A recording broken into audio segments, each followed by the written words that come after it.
Okay, class. Let's finish up chapter 24 or whatever it is. Maybe it's 27, 26. Anyway, the one on World War II. Let's finish that. And so the topic for this slideshow is racism during World War II up till the end of the war. So I'm kind of taking the topic of racism and then finishing out the war. Now, your textbook is going to have a lot more about military maneuvers and war strategy than I'm giving in my lecture because I just focus on what happened on the home front here on in the stateside. Your book is going to have more details on that also. So I cover the points that I think are the most important or the most interesting for you to know. So during World War II, of course, we still are deeply engaged in the Jim Crow laws of discrimination. And one thing we're going to find out in World War II in a more public way is that Jim Crow doesn't only apply to African Americans.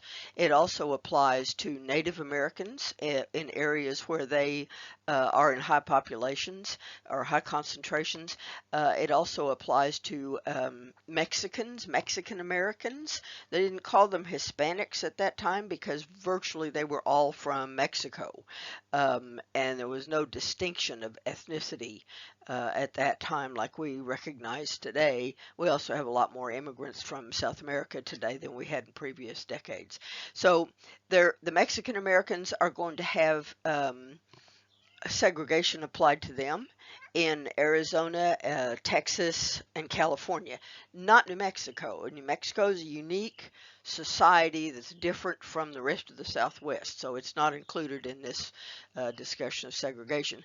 Of course, the Asian Americans are segregated in California, and in some places in Oregon and Washington, that's where their populations are highest. Anybody who's not, we've talked about this before, anybody who's not white Anglo-Saxon Protestant is subject to being discriminated against. And even that group, under certain you can discriminate against anybody for anything during Jim Crow. So it's a much wider net that's being cast here than just on the African American communities. Okay, let's move on to the first slide with real information on it. uh, President Roosevelt is going to issue an executive order. Now, 8802, he issues several executive orders, of course, they all do, but an executive order is important because it only applies to the executive branch of the federal government. So it's not a law, it's a directive from the boss, in other words.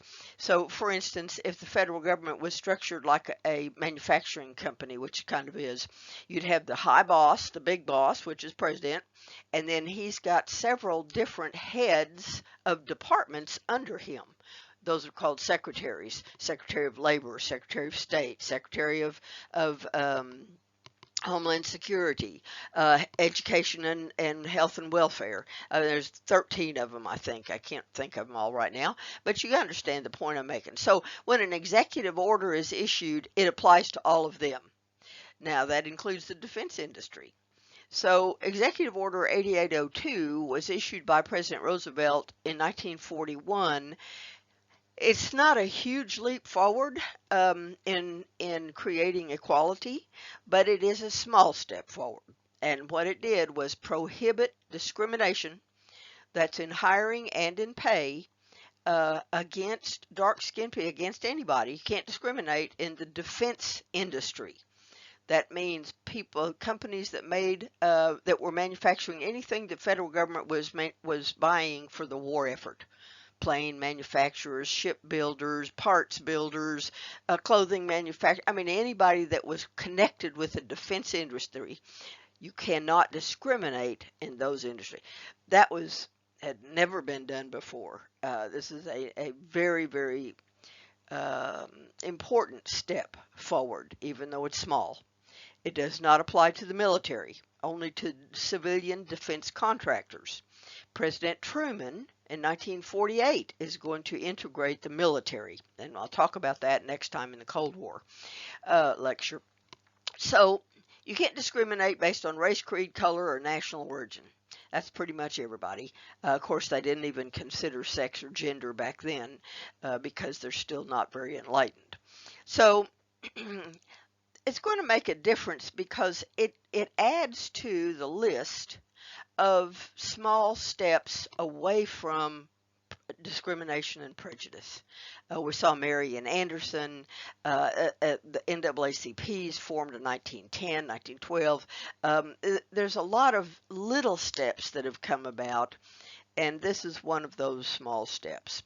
So because of this, because of no discrimination in the hiring, African Americans are going to flood out of the South if they have the money where they can move. You all know how expensive it is to move, right? Especially if you're going across the country.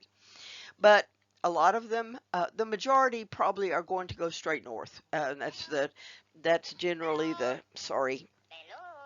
They go to Detroit, Toledo, Cleveland, Chicago, the places of heavy manufacturing in the North during the war. A lot of them go to Tennessee, Oak Ridge, Tennessee, where they're building one of the bombs or components for the bombs. It's one of the scientific research laboratories there in Oak Ridge. So this is again continuing of what's called the Black Migration or the Great Migration out of the South, away from that oppressive, most oppressive society. Not that they're going to find acceptance everywhere they go, because that's not the case. You understand that. They're still going to be experiencing prejudice and discrimination, but nothing's as bad as the Deep South. So if they can get out of there, they do. And you see these percentages here. Michigan's black population increased by 112%. That sounds huge, but they didn't have very many black people there to start with. So it's not a large number, it's a larger percentage. And the same thing with California, it's 272%. Those black people are moving to defense industry jobs. Okay, next slide.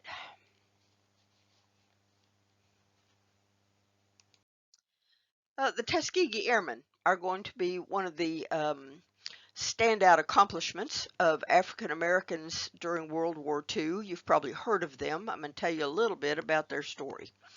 The Tuskegee Airmen came about because of the Air Force was part of the Army. It was not an independent branch of military at this time. So it's called the Army Air Corps. My dad was in that service before and well after the war. So the Army Air Corps, there's a captain who was stationed in the South in Alabama, and he decided that he wanted to conduct, he was, did not believe in racial prejudice. He did not believe in the inferiority theory that white racists perpetrated throughout the South, and so he wanted to test it to prove them wrong. So he went to the Tuskegee, first he went to the Army and said, can I do this experiment? I want to see if African American men are smart enough to learn to fly planes. This is an engineering function, okay? Engineers are some of the smartest people out there, best educated. So he went to, then they said yes, okay. So he went to the Tuskegee Institute, which was like a college, university for African Americans. It had been established by Booker T. Washington back in 1800s. And he asked for the cream of the crop, their best students in engineering and math and science. And that's how the Tuskegee Airmen began. He trained these men as pilots, and lo and behold, they could do just as well, if not better in some cases, than whites did. I mean, the percentages were identical to what they could accomplish, what they could learn, their test scores. No problem. So he took this evidence to the United States Army, and he said, I want to start a unit of just black men black pilots to serve in the war. They're anxious to do it. Let's do it. And so the Army said, okay, and that's how the Tuskegee Airmen really came about. They flew fighter jets, not jets, sorry, there were no jets in World War II. They flew fighter escort planes. These are going to be propeller planes. All planes in World War II were propeller driven. So P-51s, fighter escorts, and they escorted bombing raids out of North Africa up through the toe of Italy, across Italy, up into France. And this is going to be over a progression of 2.5 years, into France, and then across France, and then into Germany. So as the Allied invasion from northern Africa begins in 1943, the Tuskegee Airmen are right there escorting the bombers, the bomber raids, and they go into their goal is to bomb the Germans wherever they are. So they start bombing in France first, and then they move on into Germany. And the Tuskegee Airmen escorts were so effective in protecting the bombers from enemy planes that are trying to shoot them out of the air that they become the most highly regarded escort group in all of North Africa. And the white pilots who flew the bombers asked to be escorted by the Tuskegee Airmen because they knew that they would come back. Tuskegee Airmen never lost a bomber. It's one of the only units that can make that statement. That's how good they were. Now, one of the reasons that that's an important story is because it shows you how people who were discriminated against as a group had to overdo, they had to do better than average, better than whites as much as they possibly could, so that just to prove that they had the equal abilities, had to overdo to be accepted as average in the white category, white intelligence category. So, but they excelled at that. And we're going to see the same kind of treatment of the Japanese Americans. I'll talk about that in well, I'm not going to talk too much about it, but that's the same kind of situation there. So in World War II, 700,000 African American men served, and some of those are women serving in the Women's Air Corps and other women's units that non-combat, right? They were all in segregated units, even the women, all under white officers. Commissioned officers were always white. And in the military, you could have segregated units in the Army and in the Air Corps, but the Navy and the Marines would only allow African Americans in service positions.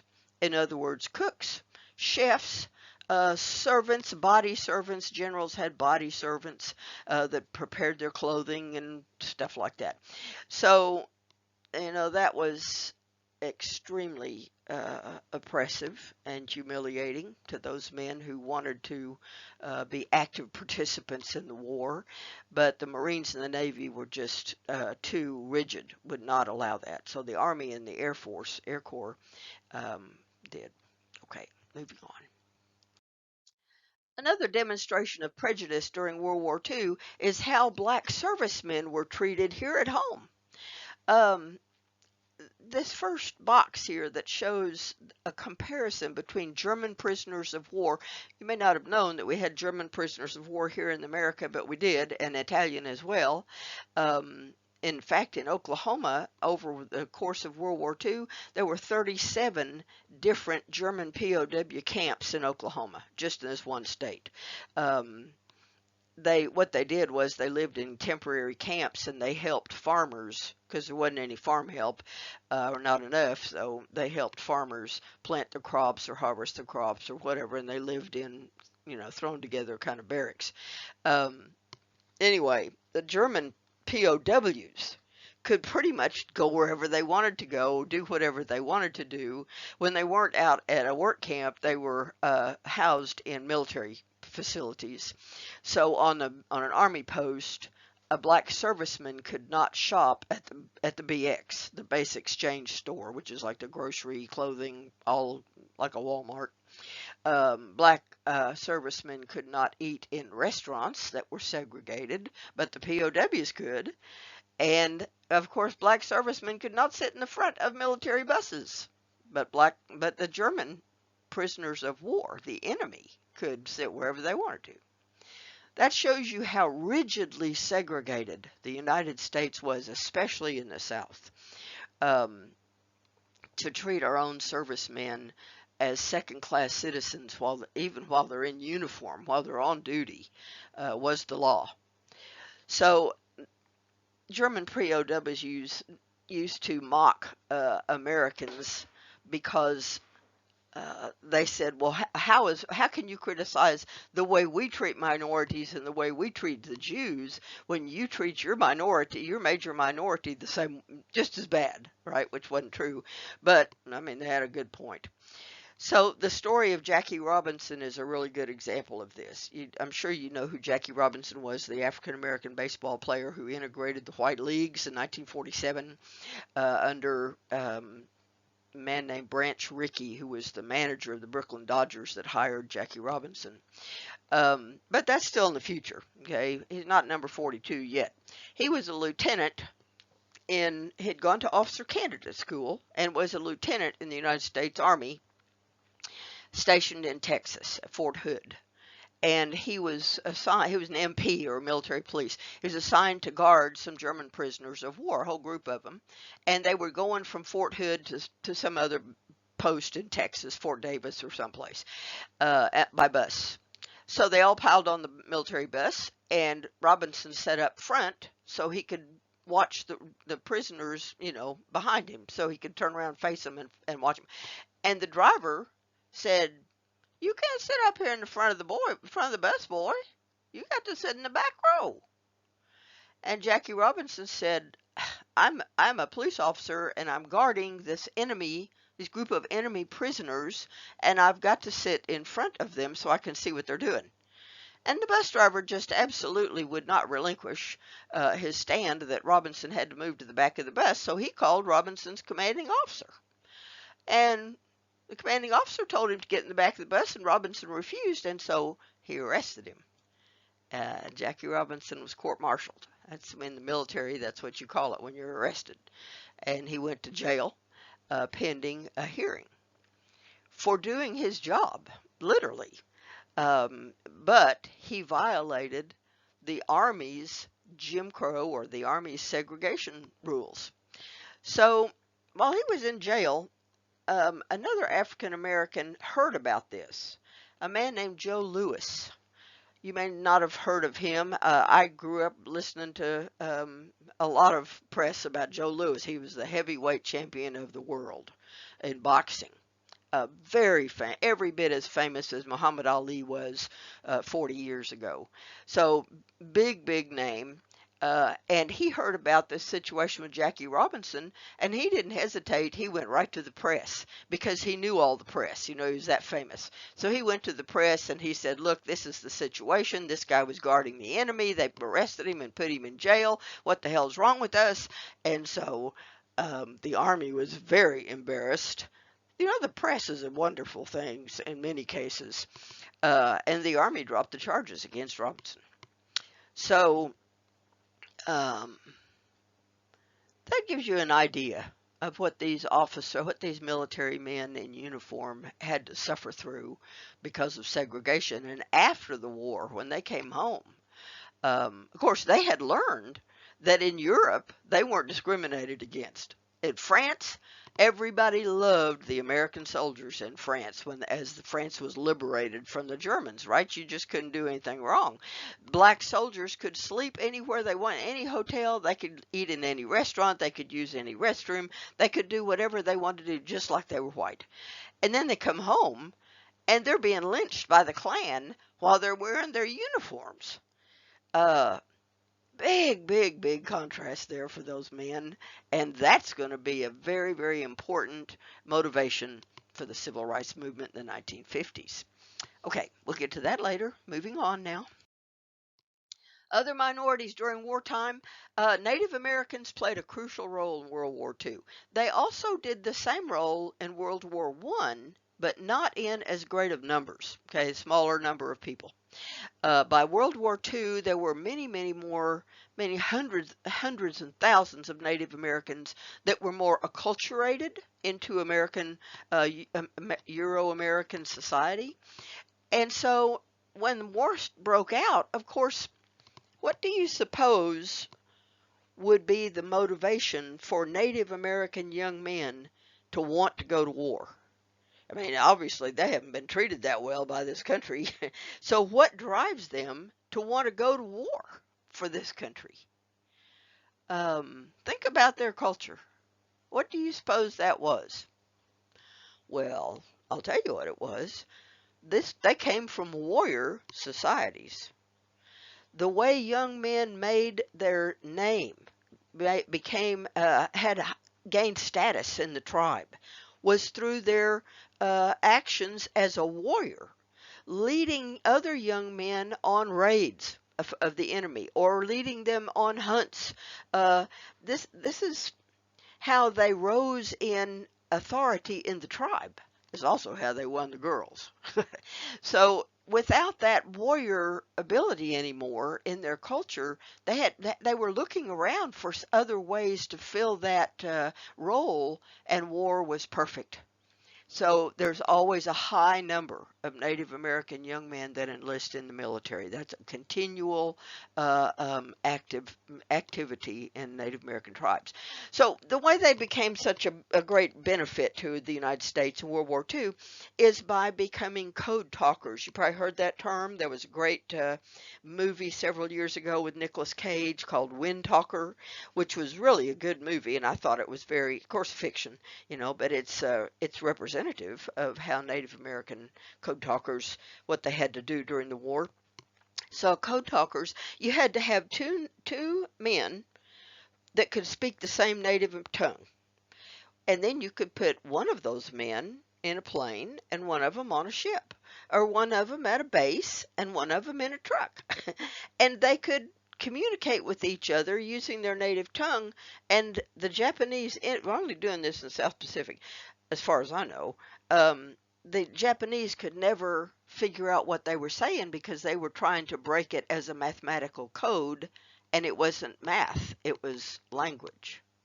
They did not, the Japanese and the Germans had both studied ancient dead languages, um, anticipating that Americans might try and use those dead languages that aren't spoken anymore as to speak to each other during the war.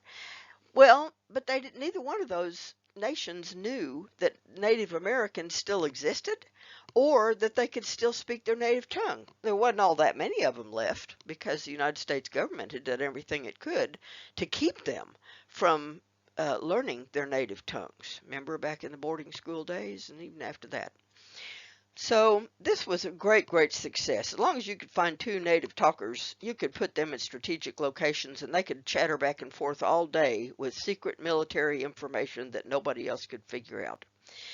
And we did that many, many places. So we often think of the Navajo. They've got the biggest reputation for being code talkers. But there were virtually any tribe that had two native speakers could be put to use. Kiowa, Comanche, Cherokee from here in Oklahoma were all used extensively, as well as Navajo. Okay.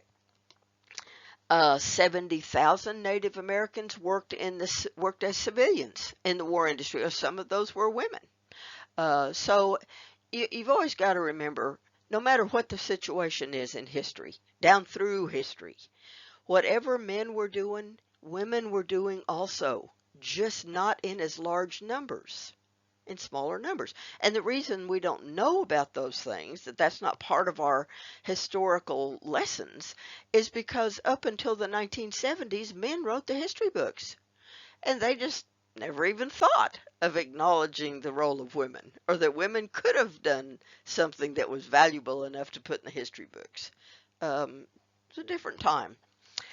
Mexican Americans are also going to participate. Now, there's a program between the United States and Mexico. This is an agreement signed between these two nations called the Braceros program. Braceros. Myra, you can say this better than I can. The Bracero. Anyway, it's about bringing Mexican workers up here, contract workers. So each Mexican worker signed a contract. They'd come to the United States and work for a certain period of time. Usually it was about 6 months, and then they'd go home for a while. Then they could come back again and earn more money. So during World War II, when we had such a labor shortage, this was a godsend. We needed these people badly. 100,000 workers between 43 and 45 came up to America and held very important, crucial jobs like this picture of these women. These are, they would have been called Chicanas at that time, Chicanas, uh, ladies from Mexico, and they literally ran the Pennsylvania Railroad, which runs all the way, all across Pennsylvania, many, many different lines. Um, they did this in other states too. I mean, they did whatever was necessary to help in the war effort, and they got well paid for it too. And then a lot of them stayed afterwards, got permission to remain, later became American citizens. 300,000 Mexican men and some women served in the United States military. 300,000. That's a huge, huge number. They did not have to be citizens, but there was a path to citizenship for them if they enlisted in the United States military. They would become citizens after their service. So it was a great program, win-win on all sides. All right, next slide.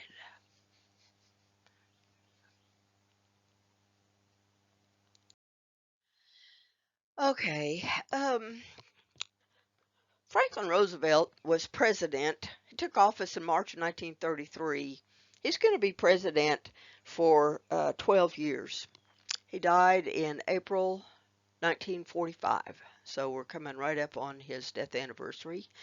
Of course, he had polio, and he didn't die from polio directly, but polio wore him down, wore his body down. It's a viral infection, and probably the strain of the Great Depression and the World War II just just beat him to beat the life out of him, literally. So he died in Warm Springs, Georgia, at his spa retreat place down there, which is a natural hot spring, on April the 12th. And Harry Truman became president.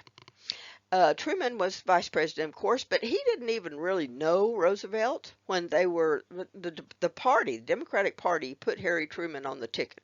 They didn't talk to Roosevelt about it. This was a party decision, and they thought Truman would be able to bring in Southern votes because he's from Missouri, as Franklin Roosevelt was from New York. So there was a disconnect between Truman and Roosevelt. And when Truman took office, he knew nothing about the Manhattan Project, that was the scientific research to create the nuclear weapons. He knew very little about the military strategy or any of the inside information about the war because Roosevelt didn't really like him. They didn't talk. It was very strange and very, very concerning situation for President Truman, who never wanted to be president.